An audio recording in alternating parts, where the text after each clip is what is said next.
Je ne fais pas ces aventures par hasard. À première vue, on pourrait croire que c'est pour la photo ou pour la vidéo. Et c'est vrai. L'image fait partie de moi. Et elle me pousse à vouloir observer, capturer, comprendre.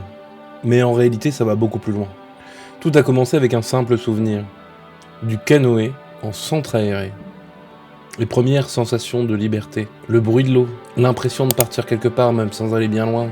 Avec le temps, quelque chose est resté, une envie de revenir à ça, à la nature, à la forêt, mais aussi à quelque chose qu'on a un peu perdu. Je pense à une autre époque, celle de nos grands-parents, où faire 90 km en vélo, c'était normal, où les vacances, c'était juste partir, avec presque rien.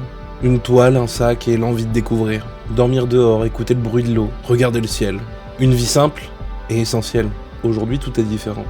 On est entouré de sécurité, de repères, mais parfois ça nous éloigne de nous-mêmes.